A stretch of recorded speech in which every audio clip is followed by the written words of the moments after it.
تعریف بیان کرتے ہیں، دعا ہے، التجا ہے، درود شریف پڑھیں۔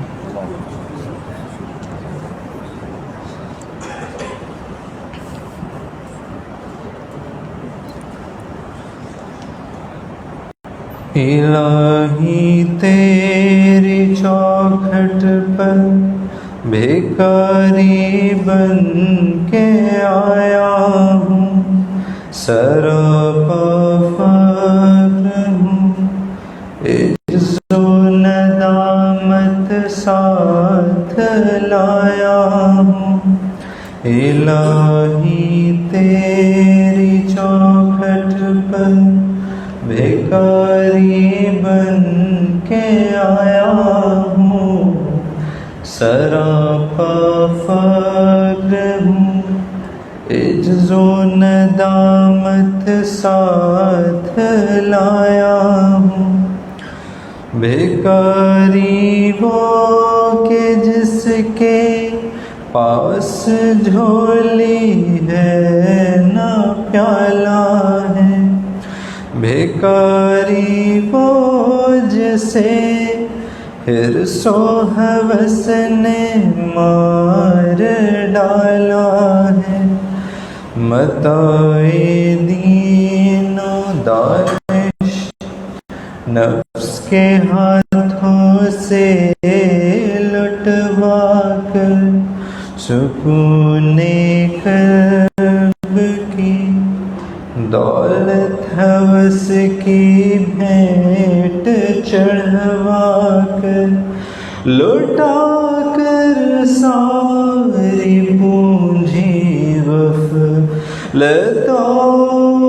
سے آ کے درد میں سہارا لینے آیا ہوں، تیرے کعبے کے آنچل میں گناہوں کی لپٹ سے کائنات کر افسردہ، ارادے مزمحل ہمت شکستہ، حوصلے مردہ، کہاں سے لاؤں طاقت دل کی سچی ترجمانی کی، کہ کس جھنجھال میں گزری ہے گھڑیاں زندگانی کی۔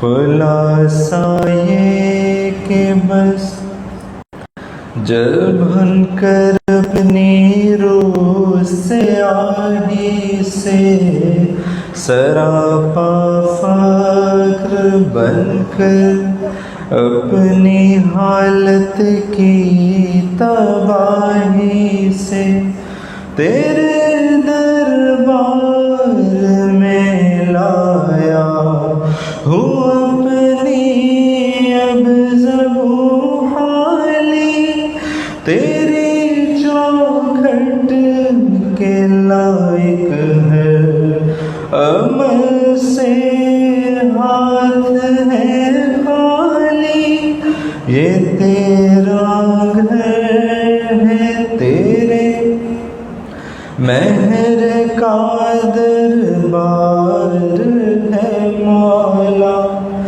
سراپا نور ہے، ایک محبت انوار ہے مولا، تیری چوکھٹ کے جو آداب ہے میں ان سے خالی ہوں، نہیں جس کو سلیقہ مانگنے کا وہ سوالی ہوں، زبان غلطے ندامت دل کی ناقص ترجمانی پر، خدایا رحم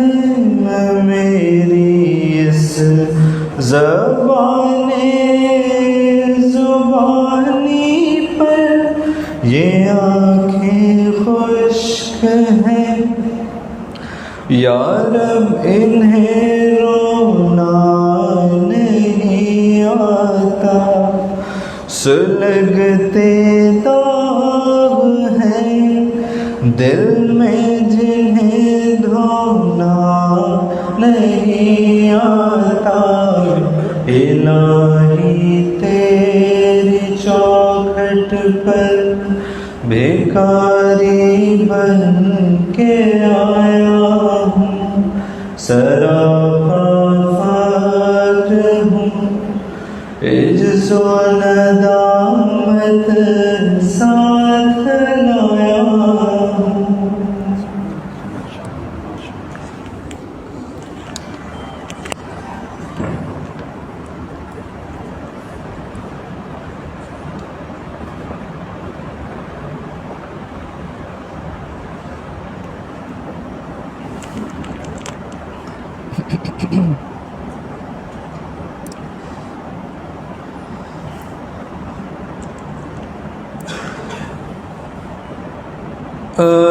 الصبح بدا من طلعته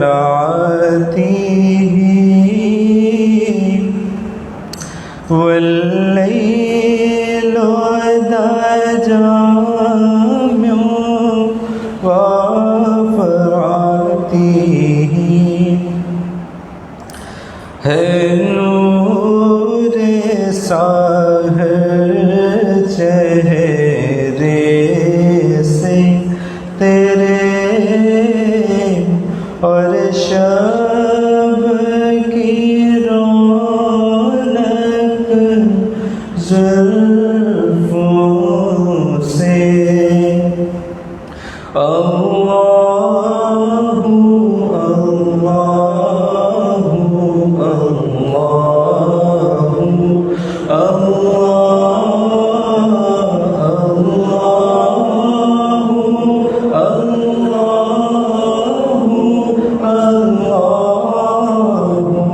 اللہ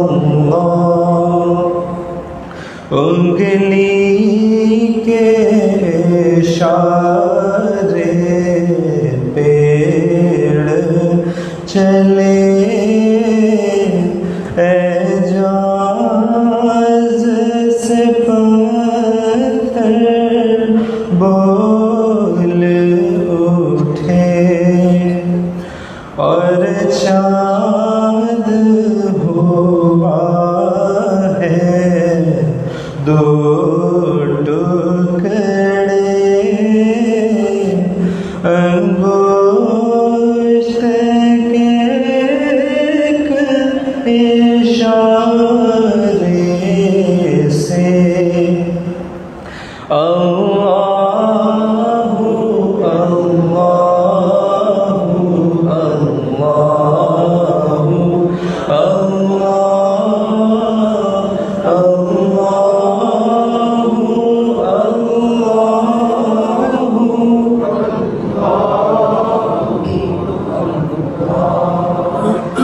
جبریل امی پیغام خدا لے کر آئے تھے شب اسرا، اللہ نے عرش پہ بلوایا، غربت کا شرف ان کو بخشا،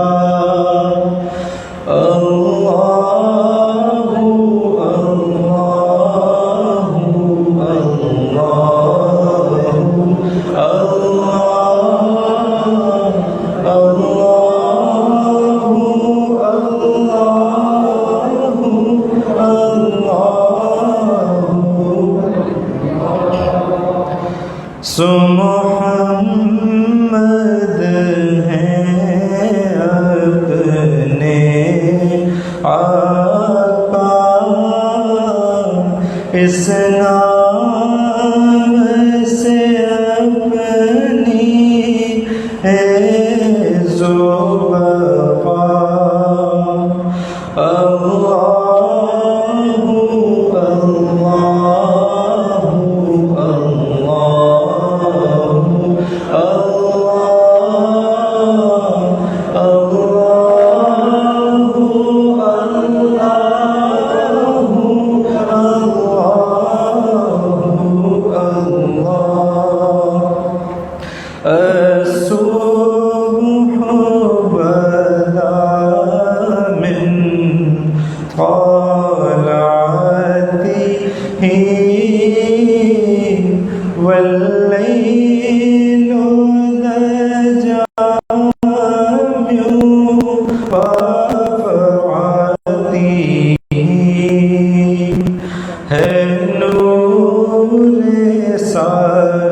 جزاک اللہ۔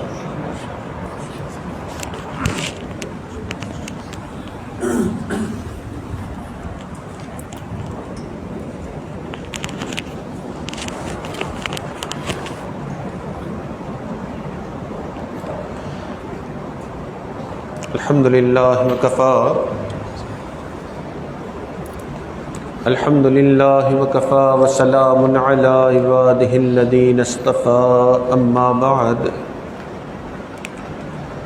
اعوذ باللہ من الشیطان الرجیم بسم اللہ الرحمن الرحیم ولو ان اہل القرى آمنوا واتقوا لفتحنا علیہم برکات من السماء والارض سبحان ربک رب العزة عما یصفون سلام علی المرسلین والحمد للہ رب العالمین اللہم صل علی سیدنا محمد وعلی آل سیدنا محمد وبارک وسلم اللہم صلی علی سیدنا محمد وعلی آل سیدنا محمد وبارک وسلم اللہم صلی علی سیدنا محمد وعلی آل سیدنا محمد وبارک وسلم۔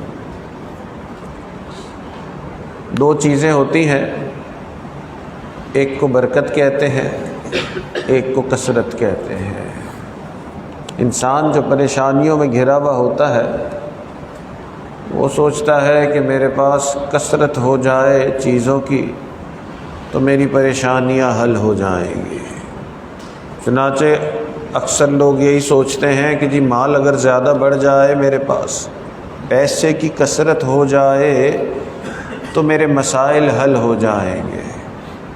کئی مرتبہ ہم یہ بھی سوچتے ہیں کہ اگر اولاد زیادہ ہو جائے تو میرے مسائل حل ہو جائیں گے۔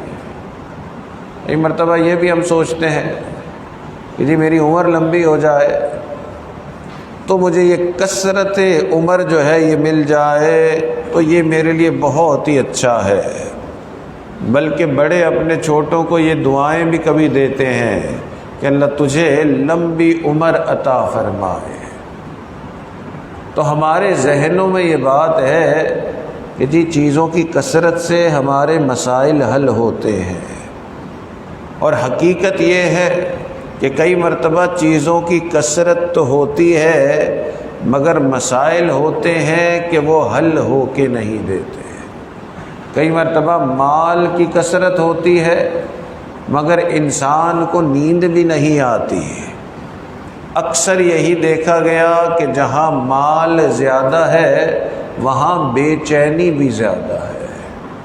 کئی مرتبہ اولاد تو بیٹے تو بہت سارے مگر سارے ہی نافرمان، اور کئی مرتبہ بیٹے نہیں ہیں، بیٹیوں سے ہی انسان کی زندگی میں خوشیاں آ جاتی ہیں۔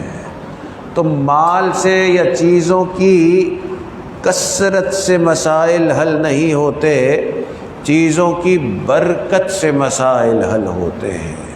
اس لیے اللہ رب العزت نے اپنے نیک متقی لوگوں سے کثرت کا وعدہ نہیں کیا، قرآن میں ان سے برکت کا وعدہ کیا ہے۔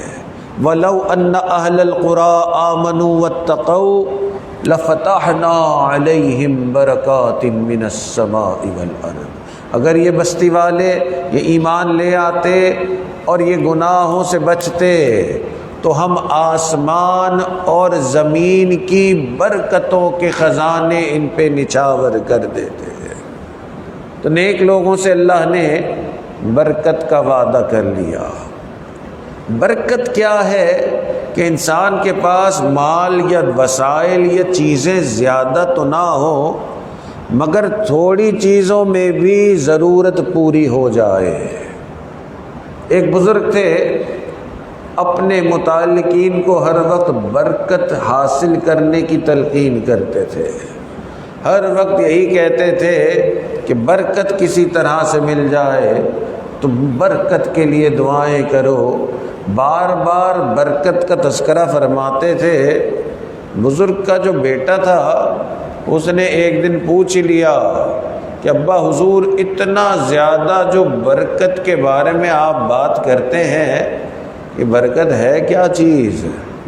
آپ نے فرمایا کہ برکت عام الفاظ میں تو سمجھے گا، برکت یہ ہے کہ یہ جو گھر میں تو نے دیکھا ہے گرم پانی کرنے کا گیزر لگایا ہوا ہے۔ اس نے کہا ہاں دیکھا ہوا ہے، سالوں سے ہمارے گھر میں ہے۔ فرمایا کہ تیرے پیدا ہونے سے پہلے لیا تھا، 25 سال ہو گئے ہیں یہ گیزر گھر میں لگایا ہے، 25 سال میں ایک مرتبہ بھی یہ خراب نہیں ہوا ہے، اسی طرح پانی گرم کر کے دیتا ہے، اس کو برکت کہتے ہیں۔ تو برکت یہ ہے کہ چیزوں کی کثرت نہ ہو، چیز زیادہ نہ ہو، چیز بڑی نہ ہو، فراوانی نہ ہو، مگر یہ ہے کہ تھوڑے میں بھی ضرورت پوری ہو جائے، اس کو برکت کہتے ہیں۔ اور یہ برکت بڑی نعمت ہے، اس لیے دعائیں جب بڑے چھوٹوں کو دیں تو چیزوں کی کثرت کی دعا کرنے میں کوئی حرج نہیں ہے، ساتھ ساتھ برکت کی بھی دعا فرمایا کرے کہ اللہ تجھے لمبی برکت والی عمر دے، اللہ تعالیٰ تجھے صحت والی عمر دے، اللہ تعالیٰ تجھے برکت والا مال عطا فرمائے، کثرت والا مال بھی عطا فرمائے۔ تو برکت آ جاتی ہے تو انسان کی زندگی سکون والی، چین والی ہو جاتی ہے۔ چنانچہ صحت میں برکت کا ایک عجیب واقعہ اکابرین سے سنا کہ ایک بزرگ جو تھے وہ یہاں سے رشیا جب ختم ہوا اور آزاد ریاستیں بن گئیں تو ایک بزرگ جو ہے وہ وہاں آزاد ریاستوں میں تشریف لے گئے، اور وہاں پہ یہ اصول تھا کہ جب کوئی بڑا محبوب مہمان آتا تو اس کے سامنے جو ہے وہ پورا بکرا جو ہے وہ بھون کے رکھ دیا جاتا۔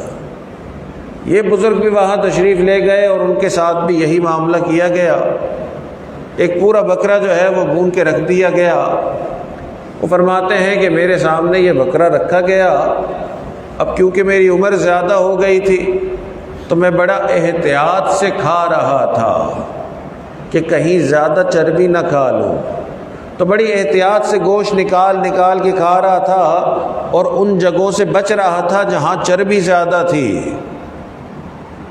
فرمانے لگے کہ میرے سامنے مجھ سے بھی زیادہ ایک بڑی عمر کے صاحب بیٹھے ہوئے تھے اور وہ اس چیز کا کوئی لحاظ نہیں کر رہے تھے، بلکہ میں دیکھ رہا تھا کہ جہاں چربی زیادہ ہے وہی زیادہ کھا رہے ہیں۔ بڑا میں پریشان ہوا کہ اتنی بوڑھی عمر کے یہ آدمی اتنی چربی کھا رہے ہیں، مگر میں نے محسوس کیا کہ ان کو کچھ کہنا صحیح نہیں ہے، نہ اتنا تعلق نہ جان پہچان، یہ یہاں رشیا کے، میں ادھر پاکستان کا۔ کہنے لگے تھوڑی دیر بعد کھاتے کھاتے میں نے دیکھا کہ انہوں نے ہاتھ سے کھانا چھوڑ دیا، چمچ اٹھائی اور پگھلی ہوئی چربی جو نیچے تھی اس کو چمچ سے پینا شروع کر دیا۔ اب وہ بزرگ فرماتے ہیں، ان کے الفاظ یہ ہیں کہ میرے ضبط کے بندھن سارے ٹوٹ گئے، اور میں نے اس سے کہہ ہی دیا بزرگوں سے کہ جناب کبھی کسی ڈاکٹر سے کوئی بات چیت ملاقات کی ہے؟ یعنی یہ بتانے کے لیے کہ کسی نہ کسی ڈاکٹر نے تمہیں ضرور کہا ہوگا کہ اتنی چربی اس عمر میں نہیں کھائی جاتی ہے۔ تو آگے سے ان بزرگوں نے جواب دیا کہ 80 سال میری عمر ہے اور قسم کھا کے کہہ رہا ہوں 80 سال میں ڈاکٹر کے پاس جانا تو دور کی بات، ایک گولی دوائی کی بھی کبھی نہیں کھائی ہے۔ اس کو برکت کہتے ہیں۔ تو مسائل کا حل کثرت میں نہیں، مسائل کا حل برکت میں ہے۔ یہ برکت حاصل کرنا یہ بڑی چیز ہے۔ اس لیے بہت سارے لوگ مال میں یہ سمجھتے ہیں کہ جی کثرت ہو گئی تو مال کے مسائل حل ہو جائیں گے، مال میں برکت آ جائے پھر مسائل بہت بہترین طریقے سے حل ہوتے ہیں۔ ہمارے سلسلہ کے ایک بڑے بزرگ گزرے ہیں، حضرت خواجہ فضل علی قریشی رحمۃ اللہ علیہ بہت بڑے بزرگ اپنے وقت کے تھے، اور بڑے بڑے علماء اور بڑے بڑے حضرات حضرت کے متعلقین میں سے تھے۔ حضرت کی خانقاہ پہ ایک اور حضرت کے متعلقین میں سے تھے، انہوں نے 10-12 سال گزار دی حضرت کی خانقاہ پہ خدمت کرتے ہوئے اور اپنی تربیت کے لیے ذکر و معمولات کرتے ہوئے، تو بڑی کثرت سے ذکر کرتے تھے۔ یہ حضرت کے ایک متعلقین میں سے تھے، اور بہت زیادہ جو بھی خانقاہ پہ مہمان آتے ان کی خدمت بھی کرتے تھے۔ 10-12 سال جو جوانی کی عمر کے تھے، جس میں عام طور پہ بندہ کام کاج نوکری کاروبار کرتا ہے، وہ سارا کا سارا انہوں نے خانقاہ پہ گزار دیا۔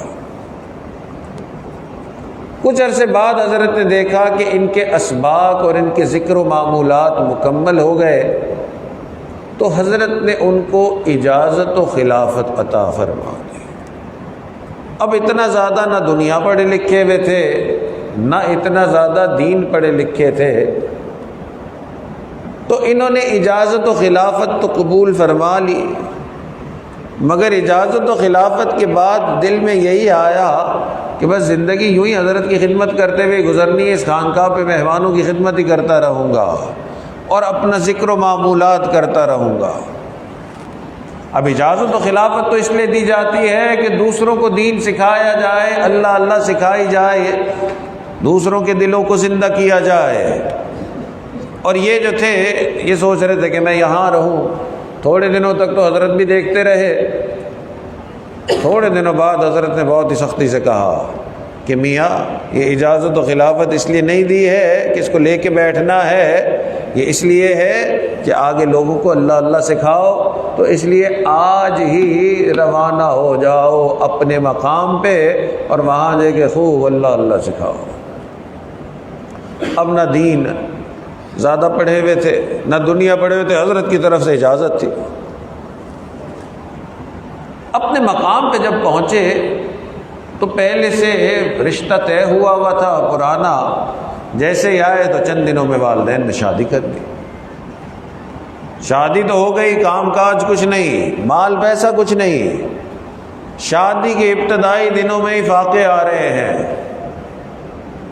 پریشانی تھی، اس پریشانی کے عالم میں ایک شخص آیا اور اس نے گھر پہ کھٹکھٹا کے ایک آٹے کی بوری تھی، جیسے 5-10 کلو کی بوری ہوتی ہے، وہ بوری لا کے دی کہ یہ آپ کے جو شیخ ہے نا، انہوں نے آپ کے لیے بھجوائی ہے۔ انہوں نے وہ بوری قبول کر لی، ساتھ حضرت کی طرف سے ایک بھیجا ہوا ایک پرچی بھی تھی۔ اس پرچی پہ لکھا ہوا تھا کہ اس آٹے کی بوری کو ایک محفوظ جگہ پہ رکھ دو، اور اس آٹے کی بوری میں سے حسب ضرورت آٹا استعمال کرو۔ اور نیچے قرآن پاک کی آیت لکھی ہوئی تھی، ان اللہ مع الصابرین، اور پھر لکھا ہوا تھا کہ یہ جو آیت لکھی ہوئی ہے اس کو اس بوری کے اندر ڈال دینا اور حسب ضرورت آٹا استعمال کرنا۔ انہوں نے اسی طرح سے کیا، حضرت کی بھجوائی ہوئی ہے 10 کلو کی آٹے کی جو بوری تھی یا آٹے کا پیکٹ تھا، اس کو رکھ دیا اور اس کے اندر اسی طرح وہ قرآنی آیت والی پرچی بھی ڈال دی اور حسب ضرورت استعمال کرنا شروع کیا۔ 1 ہفتے تک استعمال کیا، 2 ہفتے ہو گئے استعمال کیا، 1 مہینہ استعمال کیا، 2 مہینے استعمال کیے، 1 پورا سال استعمال کرتے ہوئے ہو گیا، 2 سال ہو گئے استعمال کرتے ہوئے ہو گیا، حتیٰ کہ ان کے بہت سارے متعلقین ہو گئے، اور پھر سال میں ایک اجتماع ہوتا تھا، اس کی روٹیاں بھی اسی آٹے میں سے بنتی تھی۔ اللہ اکبر! حتیٰ کہ 20 سال 22 سال تک اسی آٹے میں سے روٹی بنتی رہی۔ اللہ اکبر! اس کو برکت کہتے ہیں، یہ چیز اتنی زیادہ نہیں ہے، پیکٹ ہی ہے، کام فیکٹری کا دے رہا ہے۔ تو برکت جب ہوتی ہے تو اس طرح سے معاملات حل ہوتے ہیں۔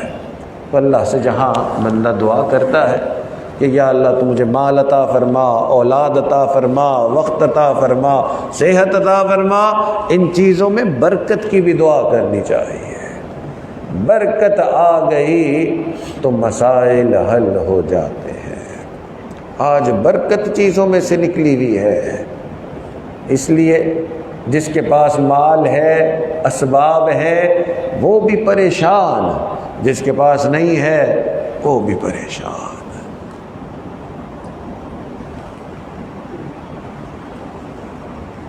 ہمارے اکابرین میں سے ایک بزرگ گزرے ہیں، ایک بہت بڑے محدث، ان کا نام تھا ابو زرع رحمۃ اللہ علیہ۔ اور ابو زرع رحمۃ اللہ علیہ جو تھے، ان کا ایک شاگرد تھا، بہت ہی حضرت سے محبت کرتا تھا، دن رات حضرت کی خدمت میں لگا رہتا تھا، حضرت سے حدیث بھی سیکھتا تھا، اور دن رات حضرت کی محبت میں سارے حضرت کے جو کام تھے وہی کرتا تھا۔ حضرت کو بھی بڑی اس سے محبت تھی۔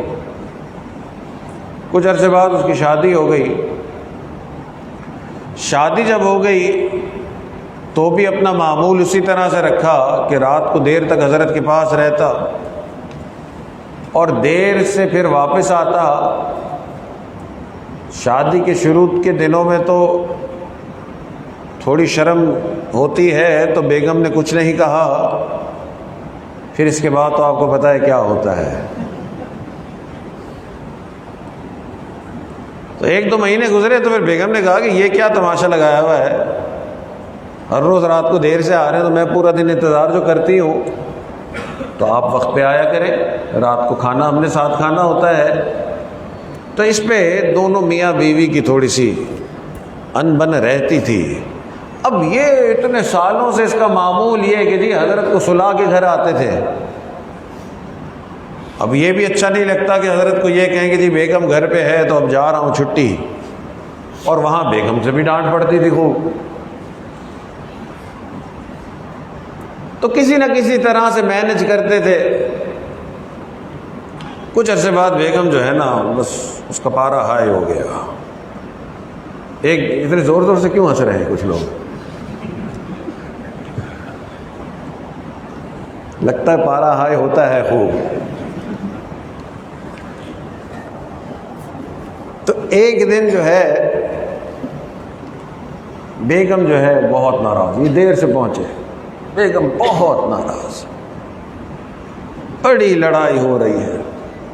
اس لڑائی کے دوران اس گرما گرمی میں اس نے کہا اللہ کی بندی کچھ سمجھ تو صحیح، اللہ والے ہیں، اتنے بڑے محدث ہیں، کون سا میں کہیں اور وقت لگا کے آتا ہوں، نیکی میں ہی وقت لگا کے آ رہا ہوں، تجھے خوش ہونا چاہیے۔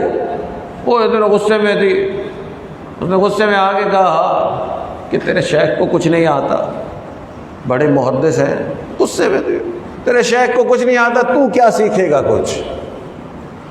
اب اتنی دیر سے جو صبر کر رہا تھا یہ بھی بلاسٹ ہو گیا۔ اس نے کہا اچھا میرے شیخ کے بارے میں تو یہ کہہ رہی، اگر میرے شیخ کو 1,00,000 حدیثیں نہیں آتی تو تجھے 3 طلاق۔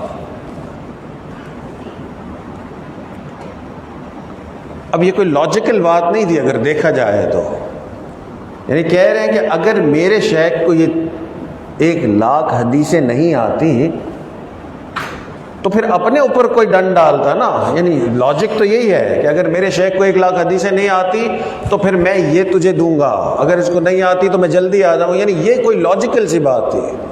یہ کہنا کہ میرے شیخ کو 1,00,000 حدیثیں نہیں آتی تو پھر تجھے 3 طلاق، یہ تو بڑی زیادتی در زیادتی ہے۔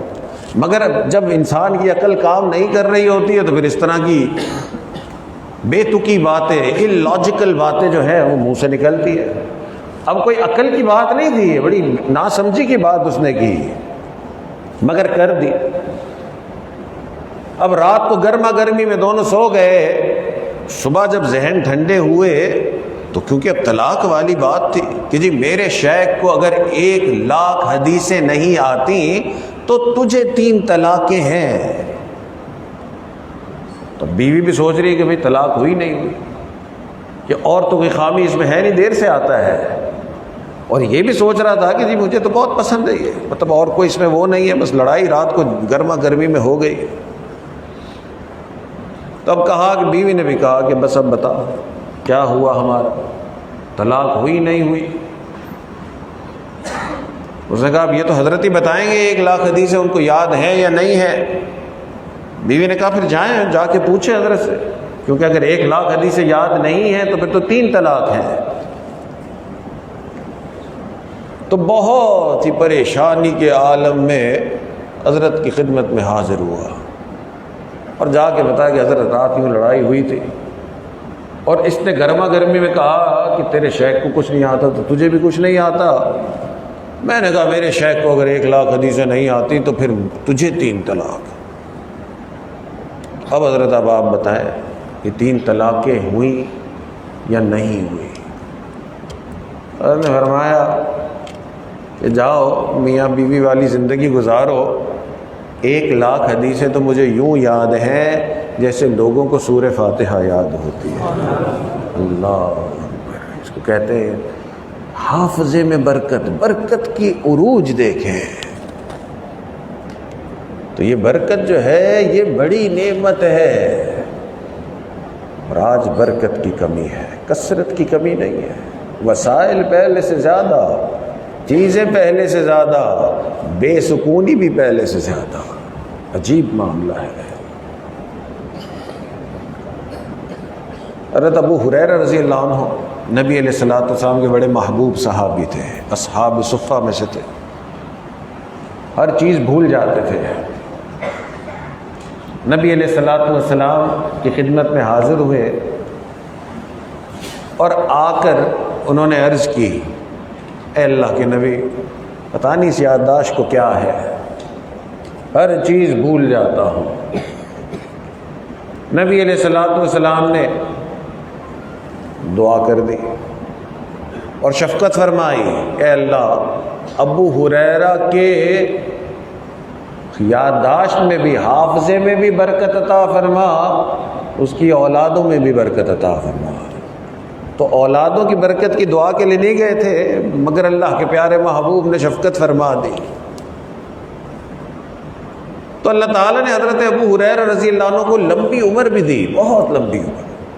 نبی علیہ الصلوۃ والسلام کے صحابی تھے، چاروں خلفائے راشدین کو بھی دیکھ لیا، آگے امید جو وہ تھی، امید امپائر جو تھی، اس کے بھی کئی سارے بادشاہوں سے گزر گئے۔ تو عمر بہت لمبی تھی، اللہ تعالیٰ نے اولاد بھی خوب دی، اللہ کے پیارے محبوب کی دعائیں تھیں، مگر یہ جو یادداشت کی کمی تھی اللہ تعالیٰ نے اس کو بھی بدل دیا۔ اس دعا کے بعد ہر چیز یاد رہ جاتی تھی۔ چنانچہ نبی علیہ الصلوۃ والسلام کی حدیثیں سب سے زیادہ حضرت ابو ہریرہ رضی اللہ عنہ کو یاد تھی۔ سب سے زیادہ حدیث روایت کرنے والے صحابی ابو ہریرہ رضی اللہ عنہ تھے، حتیٰ کہ جب بڑھاپا 100 سال کے قریب جب عمر پہنچ گئی تو یہ خلیفہ مامون جو تھے ان کو خبر ملتی کہ ابو ہریرہ بیٹھ کے جو ہے وہ حدیثیں گھنٹوں سناتے ہیں، تو خلیفہ صاحب کو تھوڑی سی پریشانی ہوئی کہ اتنے بوڑھے آدمی ہیں، اس کی یادداشت کیا ہوگی؟ تو اتنا 100 سال کا بندہ ہے، وہ 100 سال کا بندہ ایسا نہ ہو حدیث آخر کو اللہ کے نبی کے بیان سنا رہا ہے تو ایسا نہ ہو غلطی کرتے ہوں، بھول جاتے ہوں اور غلط بات بیان کر دیں۔ مگر ایک ان کی عزت اور وقار بھی تھا، اللہ کے پیارے نبی کے صحابی تھے، تو ان کی بے ادبی بھی نہیں کی جا سکتی تھی، مگر یہ فکر بڑھتی جا رہی تھی کہ یہ 100 سال کے ایک بوڑھے ہیں صحابی اور یہ اتنی حدیثیں سناتے ہیں، چلو بھائی 1-2-4 یاد ہیں وہ سب کو سنا رہے ہیں، وہ ہر جگہ جا کے لمبی لمبی محفلیں ہوتی ہیں اور کئی ساری حدیثیں سناتے ہیں۔ تو بہت سوچا کہ کیسے میں چیک کروں کہ یہ یادداشت ان کی صحیح ہے یا نہیں ہے۔ تو بہت سوچنے کے بعد، اور ادب بھی ملوث خاطر رکھنا تھا، تو بہت سوچنے کے بعد ان کے ذہن میں یہ آئیڈیا آیا، انہوں نے پیغام بھجوایا حضرت ابو ہریرہ کو، بادشاہ سلامت نے، کہ حضرت یہاں ہمارے شہر میں بھی تشریف لائیں، لوگ آپ کی مبارک زبان سے حدیث پاک سننا چاہتے ہیں۔ تو ان کو دعوت دی اور بہت ہی اکرام کے ساتھ ان کو بلایا، بڑی محبت کے ساتھ بلا کے بادشاہ نے خود ان کو ممبر پہ بٹھایا اور بادشاہ خود نیچے بیٹھ گئے کہ حضرت اب آپ لوگوں کو حدیثیں سنائیں۔ ساتھ ساتھ یہ بھی انتظام کر لیا، پیچھے 2 بندوں کو کہا کہ بیٹھ کے ساری حدیثیں لکھنا، جتنی بھی حدیثیں سنائیں سب کو بالکل ترتیب کے ساتھ ایک ایک لفظ لکھنا ہے۔ 2 بندوں سے کہا، حضرت نے حدیث سنانا شروع کر دی۔ بہت لمبی محفل ہو گئی، لوگ بھی بڑے شوق ذوق سے بیٹھے رہے۔ 200 سے زیادہ حدیثیں سنائی اور بہت لمبی، ایک نماز سے لے کے دوسری نماز اور دوسری نماز سے لے کے تیسری نماز، یعنی اتنی لمبی، گھنٹوں لمبی محفل ہو گئی، اور انہوں نے حدیث پہ حدیث سنائی اور 200 سے زیادہ حدیثیں سنا دی۔ اس کے بعد کیونکہ 100 سال بڑھاپا بھی تھا، عمر بھی بہت زیادہ تھی، تو اس کے بعد بادشاہ سلامت کے کہنے پہ مجلس کو موقوف کیا گیا۔ پھر ان کا بڑا اکرام کیا گیا اور سب نے بہت ان کے ہاتھ بھی چومے، ان کو بڑا کھانا کھلایا گیا، آرام کروایا گیا، بہت ہی زبردست پروٹوکول دیا گیا کہ اللہ کے پیارے محبوب کے صحابی ہے۔ پھر بڑی ہی عزت اور بڑے اکرام اور محبت کے ساتھ لوگوں نے ان کو 1-2 دن بعد رخصت بھی کر دیا۔ سال پورا گزارا، 1 سال بعد بادشاہ نے پھر پیغام بھجوایا کہ حضرت لوگ پھر آپ کو یاد کر رہے ہیں، تشریف لائیں، حدیثیں سنائیں اللہ کے پیارے محبوب کی، آپ کی زبان سے سننے کے سب متمنی ہیں۔ ابو ہریرہ رضی اللہ عنہ پھر سفر کر کے بادشاہ کی ادھر شہر پہ پہنچ گئے۔ پھر اسی طرح سب نے بڑا اکرام کیا، بڑی محبتوں کے ساتھ ان کو بلایا۔ بادشاہ نے خود ان کو ممبر پہ بٹھایا اور نیچے بیٹھ گئے۔ ابھی ابو ہریرہ رضی اللہ عنہ احادیث مبارکہ سنانے والے تھے، تو بادشاہ نے کہا کہ حضرت ایک میری خواہش ہے، درخواست ہے، جو حدیثیں پچھلے سال سنائی تھی نا وہی سنا دیں، لوگ وہی واپس سننا چاہتے ہیں۔ مقصد یہ تھا کہ پتہ تو چلے کہ حافظہ کہاں پہنچا ہوا ہے۔ اللہ اکبر۔ ابو ہریرہ رضی اللہ عنہ فرمایا ٹھیک ہے، وہی حدیثیں سنا دیتے ہیں جو پچھلے سال سنائی تھی۔ اب پچھلے سال 4-5 گھنٹے میں 200 احادیث سنائی، تو بادشاہ نے کہا کہ اگر آدھی بھی صحیح سنا دیں گے نا تو پکی بات ہے کہ حافظہ مضبوط ہے۔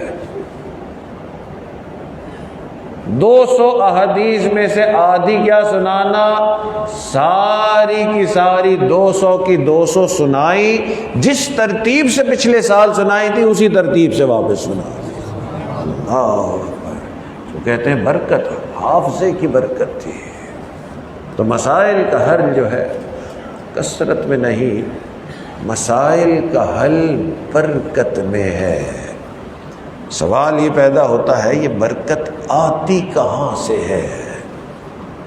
تو مشائخ نے فرمایا کہ برکت کے چند اسباب ہیں، اور برکت حاصل کرنے کا پہلا ذریعہ جو ہے وہ اللہ کا ذکر کرنا ہے۔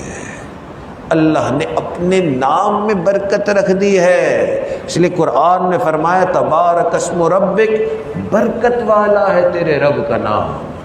تو جو خوب اللہ کو یاد کرتا ہے، اللہ کا نام لیتا ہے، اس کے وجود کے اندر برکت آ جاتی ہے۔ اسی لیے اللہ والے جہاں قدم رکھ دیتے ہیں اس جگہ پہ اللہ تعالیٰ برکت ڈال دیتے ہیں۔ اللہ تعالیٰ قرآن پاک فرماتے ہیں ان الصفا والمروہ من شعائر اللہ، کہ یہ صفا اور مروہ جو ہے یہ اللہ کی نشانیوں میں سے ہیں۔ تو صفا اور مروہ میں کیا ہوا تھا؟ ایک اللہ کی نیک بندی تھی، ایک اللہ کے اوپر توکل کرنے والی نیک بندی تھی جو اس صفا اور مروہ کے درمیان دوڑی تھی۔ اس نیک عورت کے پیر ان پہاڑوں پہ پڑے، اللہ نے فرمایا یہ پہاڑ بھی برکت والے ہیں۔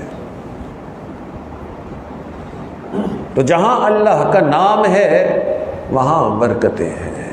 اتنی برکت والا یہ نام ہے، حدیث پاک میں آتا ہے کہ جن والدین کا بچہ پیدا ہوتا ہے اور وہ اپنے بچے کو سب سے پہلا لفظ جو ہے وہ اللہ کہنا سکھاتے ہیں، جیسے ہی وہ بچہ اللہ کہتا ہے اللہ رب العزت اس کے والدین کے سارے گناہوں کو معاف فرما دیتے ہیں۔ حدیث پاک میں آتا ہے کہ نبی علیہ الصلوۃ والسلام نے فرمایا کہ یہ اتنی برکت والا نام ہے اللہ کا کہ جو شخص یہ اللہ کا نام لیتا ہے جب تک یہ نام لیا جائے گا، لا تقوم الساعة حتی یقال فی الارض اللہ اللہ، کہ اس وقت تک قیامت بھی قائم نہیں ہوگی جب تک زمین میں کوئی ایک بھی اللہ کا نام لینے والا باقی رہے گا۔ تو یہ برکت والا نام ہے۔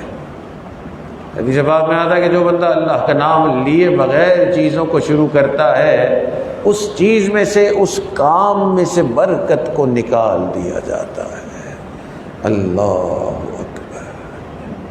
اسی لیے یہ اتنا برکت والا نام کہ اس نام کو لینے والا جو ہے اس کا دل جو ہے وہ سکون سے بھر جاتا ہے۔ الا بذکر اللہ تطمئن القلوب، جان لو کہ اللہ کی یاد میں دلوں کا اطمینان ہے۔ کتنی تسکین ہے وابستہ تیرے نام کے ساتھ، کتنی تسکین ہے وابستہ تیرے نام کے ساتھ، نیند کانٹوں پہ بھی آ جاتی ہے آرام کے ساتھ۔ یہ اللہ کی نام کی برکت ہے کہ انسان کی زندگی پوری طرح سے برکت والی بن جاتی ہے۔ تو جو لوگ ہر وقت اللہ کو یاد کرتے ہیں ان کے علم میں برکت ہوتی ہے، ان کے الفاظ میں برکت ہوتی ہے، ان کے سوچ میں برکت ہوتی ہے، ان کی نگاہ میں برکت ہوتی ہے۔ حدیث پاک کے الفاظ ہیں کہ میرا بندہ عبادت کرتے کرتے، اللہ کا نام لیتے لیتے میرے اتنے قریب ہو جاتا ہے کہ میں وہ آنکھ بن جاتا ہوں جس سے وہ دیکھتا ہے، اور میں وہ کان بن جاتا ہوں جس سے وہ سنتا ہے، میں وہ زبان بن جاتا ہوں جس سے وہ بولتا ہے۔ تو جس نے اللہ کو یاد کرنے کا معمول بنایا، ہو سکتا ہے اس کی ظاہری حیثیت بڑی معمولی سی ہو سکتا ہے اس کی نوکری بڑی چھوٹی سی ہو، مگر اللہ کے یہاں یہ بہت ہی اونچا مقام رکھنے والا شخص بن گیا۔ حدیث پاک میں آتا ہے نبی علیہ الصلوۃ والسلام نے صحابہ کرام سے فرمایا میں تمہیں کوئی ایسا عمل نہ بتاؤں کہ جو اجر میں سب سے زیادہ ہے، جو سونا اور چاندی صدقہ کرنے سے بھی بڑا عمل ہے، جو دشمن کے خلاف جہاد کرنے سے بھی بڑا عمل ہے۔ صحابہ کرام نے عرض کیا اللہ کے نبی ضرور بتائیں۔ فرمایا اللہ کو یاد کرنا یہ سب سے زیادہ بڑا عمل ہے۔ اللہ اکبر۔ تو برکت حاصل کرنے کا ایک ذریعہ وہ یہی ہے کہ انسان خوب اللہ کو یاد کرے، ہر دم اللہ اللہ کر، ہر دم اللہ اللہ کر، نور سے اپنا سینہ بھر، ہر دم اللہ اللہ کر، نور سے اپنا سینہ بھر، جیے تو اس کا ہو کر جی، مرے تو اس کا ہو کر مر۔ تو یہ کام ہم نے کرتے کرتے مرنا ہے اور مرتے مرتے کرنا ہے۔ یہ اللہ کی یاد یہ کرتے کرتے مرنا ہے اور مرتے مرتے کرنا ہے۔ یہ برکت کا سب سے قوی ذریعہ ہے۔ تو برکت حاصل کرنے کا ایک طریقہ یہ ہے کہ انسان کثرت سے اللہ کو یاد کرے، اور برکت حاصل کرنے کا ایک ذریعہ یہ ہے کہ انسان اپنے بڑوں کا ادب کرے۔ یہ بڑوں کے ادب کو ہم ایک نفلی سی عبادت سمجھتے ہیں، اور کئی مرتبہ بڑوں سے ہم جان چھڑوانے کی کوشش کرتے ہیں، کئی مرتبہ بڑوں کی باتوں کو بھی سنی انسنی کر دیتے ہیں، مگر اللہ کے پیارے محبوب نے فرمایا البرکت مع اکابرکم، کہ تیری برکت جو ہے وہ تیرے بڑوں کے ساتھ ہے۔ تو جب تک بڑوں کے ساتھ جڑے ہوئے ہیں برکتیں ہیں، اور جب انسان بڑوں سے پیچھے ہٹ جاتا ہے یا بڑوں کو قدر سے نہیں دیکھتا تو اس کی برکتیں بھی ختم ہو جاتی ہیں۔ اس لیے جتنا زیادہ بڑوں کے ساتھ برکت کا معاملہ، اتنا زیادہ انسان بڑوں کے ساتھ عزت اور ادب کا معاملہ، اتنی زیادہ برکتیں زندگی میں آتی ہیں۔ ملا جامی رحمۃ اللہ علیہ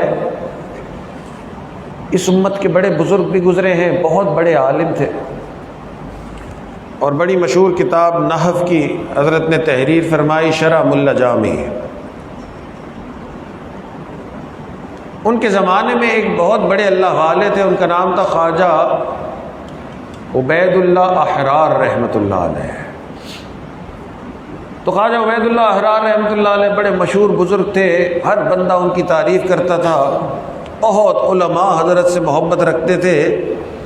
ملا جامی رحمۃ اللہ علیہ نے بھی ہر طرف سے یہ تعریفیں سنی، تو ان کے دل میں آیا کہ میں بھی حضرت کی خدمت میں حاضری دوں اور جا کے حضرت سے فیض حاصل کروں، کچھ روحانیت حاصل کروں۔ اللہ کا قرب حاصل کرنے کی نیت سے اپنے شہر سے سفر کر کے، کئی ہفتوں کا سفر تھا، سفر کر کے خواجہ عبید اللہ احرار رحمۃ اللہ علیہ کی خانقاہ پہ پہنچے۔ تو ذہن میں یہی تھا کہ بزرگ اللہ والے ہوں گے جن کا دنیا سے کوئی تعلق نہیں ہوگا، جو قناعت پسند ہوں گے، جن کے پاس جاؤں گا تو مسکنت غربت نظر آئے گی اور تھوڑے پہ قناعت ہوگی، اور اس طرح کی چیزیں ذہن میں تھیں۔ مگر وہاں پہنچے تو آنکھیں ہی کھلی کی کھلی رہ گئی۔ حضرت کی خانقاہ دیکھی تو خانقاہ کیا، وہ تو ایک محل نظر آ رہا تھا۔ انہوں نے کہا جی اتنی مال پیسے کی فراوانی، یہ خانقاہ تو نہیں، یہ تو محل ہے۔ پھر وہاں جا کے اس زمانے کی گاڑیاں، تو اس زمانے کے جانور تھے، تو جو سفر کے جانور تھے، ایک سے ایک خوبصورت جانور، اتنے سارے حضرت کے اونٹ اور گھوڑے، یہ اتنے سارے جانور، اتنے سارے نوکر چاکر، اتنی مال پیسے کی فراوانی دیکھ کے ملا جامی پریشان ہو گئے۔ انہوں نے کہا یہ کہاں کے اللہ والے، اور تو اور ان کا دماغ اس وقت چکرایا جب انہوں نے دیکھا کہ یہ جو اونٹ اور جو گھوڑے ہیں ان کو باندھنے کے لیے جو کیلیں اور میخیں ہوتی ہیں نا، وہ بھی سونے اور چاندی کی تھی۔ میں کہا یہ کیا ہو رہا ہے، یہ اللہ والے ہیں، مال کی ایسی فراوانی۔ انہوں نے کہا جو بادشاہوں کے پاس نہیں دیکھی ایسی فراوانی جو ان کے پاس ہے۔ انہوں نے کہا اللہ والے کوئی نہیں ہے، ایسی غلط خبر ملی ہے۔ تو فارسی زبان بولتے تھے، اور فارسی میں ایک مصرع کہا، ابھی خانقاہ میں اندر داخل نہیں ہوئے، باہر سے یہ جو ساری دنیاوی ایسی چیزوں کا دیکھا، ایسی بادشاہت دیکھی، تو فارسی میں کہا نہ مردستاں کہ دنیا دوست دارد، وہ تو مرد ہی نہیں ہے، یعنی وہ مرد خدا نہیں ہے جس نے دنیا کو دوست رکھا ہے، یہ دنیا کو دوست رکھا ہے۔ غلط خبر ساری ملی تھی کہ یہ اللہ والے ہیں۔ حضرت سے ملاقات کیے بغیر ہی واپس لوٹ گئے کہ یہاں کچھ نہیں ملنا ہے، یہ تو کوئی دنیا دار سا آدمی ہے، امیر آدمی کوئی ہے، واپس لوٹ گئے۔ سفر لمبا تھا، تو واپسی پہ تھوڑا ہی سفر کیا، آگے رات کا وقت آ گیا، ویسے بھی تھکے ہوئے تھے کیونکہ وہاں تو خانقاہ پہ ٹھہرے نہیں، سفر کر کے آئے تھے اور واپس ہی لوٹ گئے۔ تو رات کا وقت آیا تو کہیں پڑاؤ ڈال دیا اور رات سو گئے تو خواب میں ان کو قیامت کی ہولناکیاں دکھائی گئی، اپنے آپ کو دیکھ رہے ہیں کہ قیامت کی زوردار ہولناکیاں ہو رہی ہیں، اور اپنے آپ کو خواب میں ہی دیکھ رہے ہیں کہ بڑے پریشان ہیں، اور خواب ہی میں سوچ رہے ہیں کہ ان ہولناکیوں سے مجھے کون بچا کے لے کے جائے گا۔ اتنے میں خواب ہی میں دیکھا کہ حضرت خواجہ عبید اللہ احرار رحمۃ اللہ علیہ جن کی خانقاہ پہ گئے تھے، وہ بزرگ آئے اور ان کو ان ہولناکیوں سے نکال کر اور کسی محفوظ جگہ پہ لے گئے۔ آنکھ کھل گئی، آنکھ جو کھلی تو سوچ میں پڑ گئے کہ میں تو چھوڑ کے آ گیا کہ جی یہ دنیا دار، اور خواب یہ دکھایا جا رہا ہے کہ قیامت کے دن بچانے والے یہ ہوں گے۔ تو کافی دیر سوچا، کافی دیر سوچنے کے بعد ارادہ کیا کہ واپس چلتا ہوں۔ آخر کو خانقاہ میں تو نہیں گیا اندر، حضرت سے ملاقات بھی نہیں کی، تو سچی بات تو یہ ہے کہ صحیح فیصلہ نہیں، پورا سچائی کے ساتھ میں نے بزرگوں کے بارے میں فیصلہ نہیں کیا، اور پھر یہ خواب بھی اوپر سے آ گیا۔ واپس مڑ گئے کہ چلو چلتا ہوں حضرت کے پاس، اور جا کے حضرت سے ملاقات تو کم از کم کروں نا۔ اب جب خانقاہ پہ پہنچے تو اس وقت حضرت کی مجلس لگی ہوئی تھی، تو بڑے خاموشی سے، بہت لوگ تھے، بڑے خاموشی سے جا کے کونے میں بیٹھ گئے۔ جیسے ہی جا کے وہاں بیٹھے، حضرت نے فرمایا مولانا آ گئے واپس۔ ان کی تو زمین پیر کے نیچے سے نکل گئی۔ اب کیا کرتے ہیں؟ انہوں نے کہا جی حضرت آ گیا ہوں واپس۔ پھر بیٹھنے لگے۔ حضرت نے فرمایا وہ مصرع تو پڑھے ہیں جو جاتے ہوئے پڑھتے ہوئے گئے تھے۔ اوئے ہوئے، اس سے زیادہ ان کو یقین نہیں ہوا کہ یہ بڑے کوئی اللہ والے ہیں، تو بڑی خاموشی کے ساتھ بلا چوں چرا کے وہ مصرع پڑھ دیا، نمردستا کہ دنیا دوست دارد، کہ وہ مرد ہی نہیں، اس نے دنیا کو دوست رکھا۔ حضرت نے اس شعر کو مکمل کرتے ہوئے پڑھا، نمردستاں کہ دنیا دوست دارد، اگر دارد برائے دوست دارد، کہ اگر اس دنیا کو دوست رکھا بھی ہے تو اس دوست کے لیے رکھا ہے، اپنی کسی غرض سے نہیں رکھا ہے۔ تو ساری برکتیں جو ہے وہ بڑوں کے ساتھ ہے۔ جب تک بڑوں کے ساتھ جڑے رہیں گے تب تک برکتیں ہیں، اور جب بڑوں کو قدر دینا کم کر دیں گے تو برکتیں ختم ہو جائیں گی۔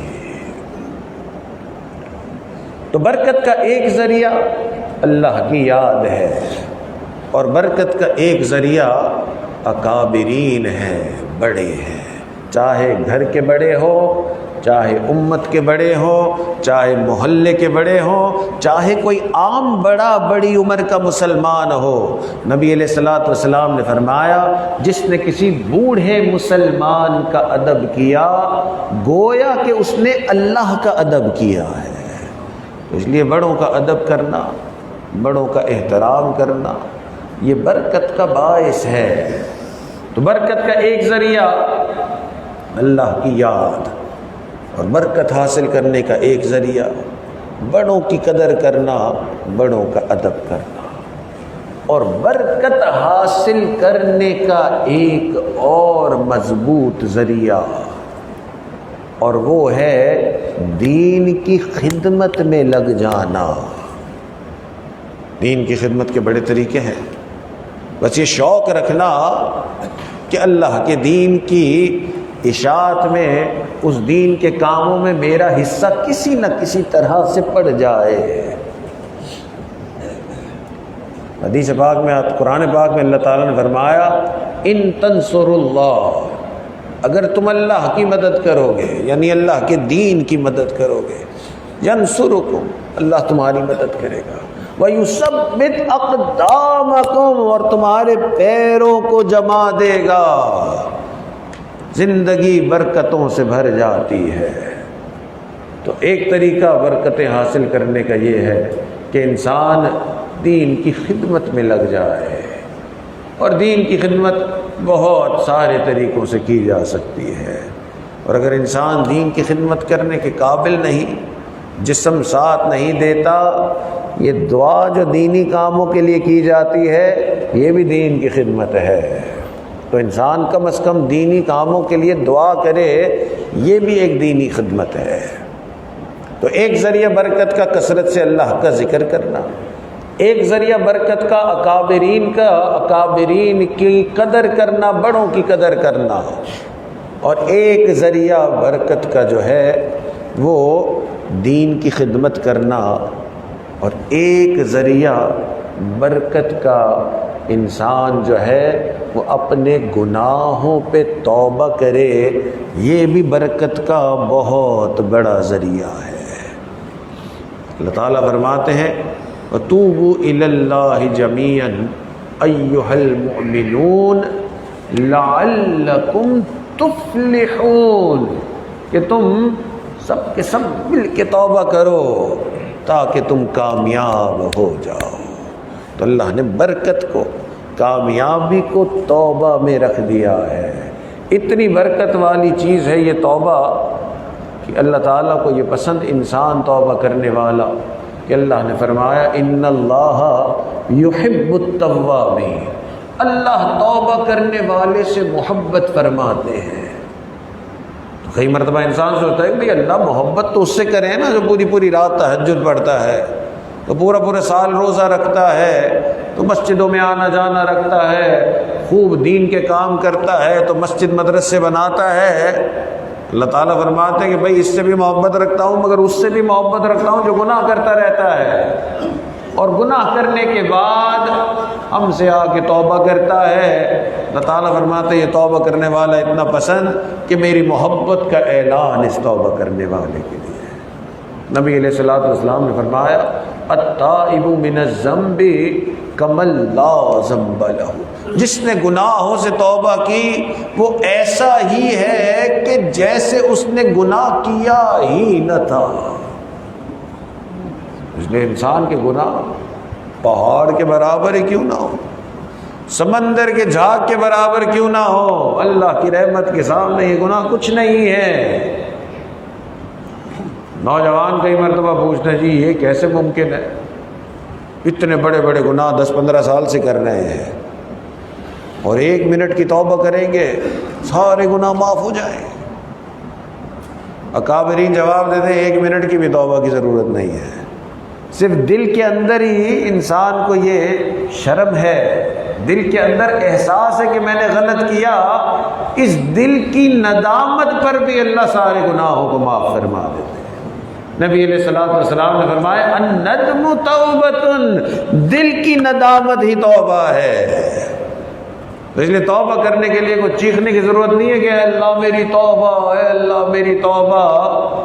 دل میں بھی انسان کہے گا یا اللہ غلط کر بیٹھا، اے اللہ تجھے ناراض کر بیٹھا. تو سچے دل سے یہ بھی دل سے کہا، اس پر بھی اللہ سارے گناہ معاف فرما دیتے ہیں. ایسی برکت والی یہ چیز ہے. اسی لیے کسی کہنے والے نے کہا صبح توبہ شام توبہ لب پہ میرے مدام توبہ، صبح توبہ شام توبہ لب پہ میرے مدام توبہ، بے اثر ہو یا با اثر ہو اپنے کرنے کا کام توبہ. تو مومن کے کرنے کا کام توبہ ہے. حدیث پاک میں آتا ہے کہ بنی اسرائیل میں ایک نوجوان تھا، بڑے بڑے گناہ کرتا تھا، نیکوں کی بستی میں رہتا تھا.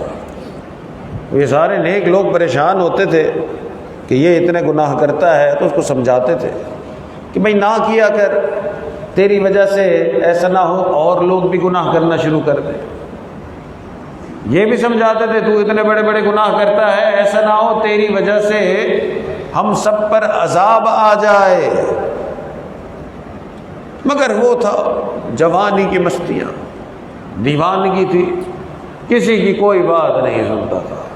موسیٰ علیہ السلام کا گزر ہوا اس گاؤں سے، اس علاقے سے، تو علاقے کے جو نیک لوگ تھے موسیٰ علیہ السلام کی خدمت میں حاضر ہوئے اور ان سے جا کے یہ کہا کہ حضرت بڑا پریشان ہے، ہمارے علاقے میں بس یہ ایک بندہ ہے، ہم سب نیکوں کا یہ بستی ہے، یہ ایک ہے جو کھلم کھلا بڑے گناہ کرتا ہے.